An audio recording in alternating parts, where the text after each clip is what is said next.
Having good spacing on your ground strokes is really important to hitting good shots.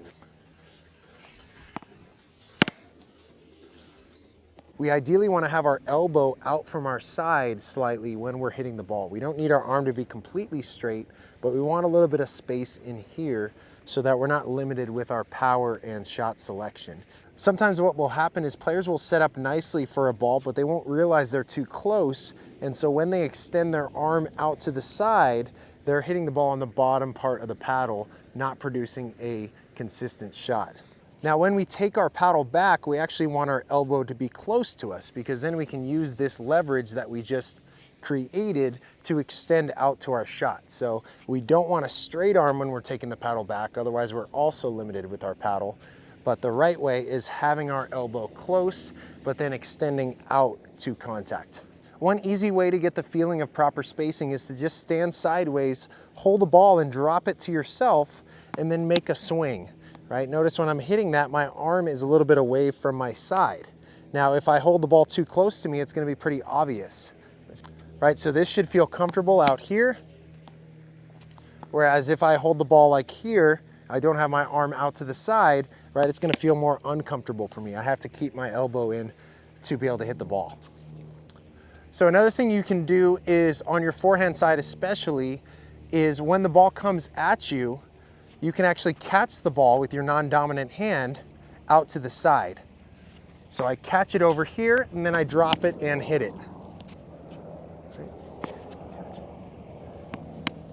When I catch it, I'm trying to catch it near where I'm going to make contact. I don't want to catch it out here because I also don't want to make contact too far in front of me because then I lose power as well.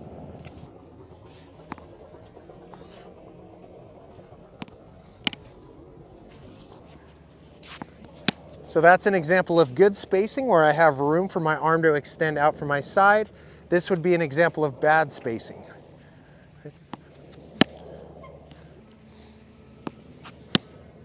That one I didn't hit on the center of the paddle because I had bad spacing and I extended my paddle out to the side.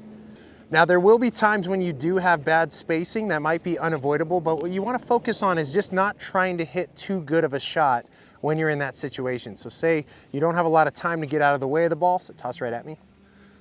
Right, I have to play a tough shot. I'm just going to aim right down the center of the court and not go for a lot so that I can at least make the ball back in the court.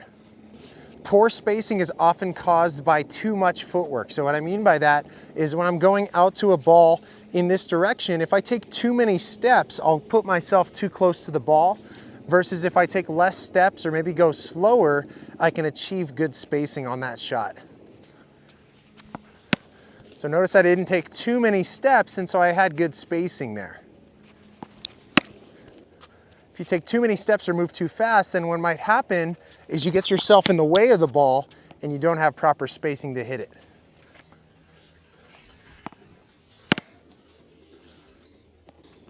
This is a hard aspect of spec tennis, but it's all about measuring your steps, trying to figure out where you need to be so that you can achieve really good spacing.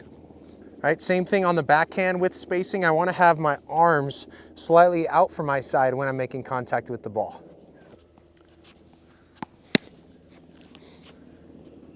And then this is an example of bad spacing, right? I don't have the ability to put my arms out, or if I do, I'm going to hit off center on the paddle.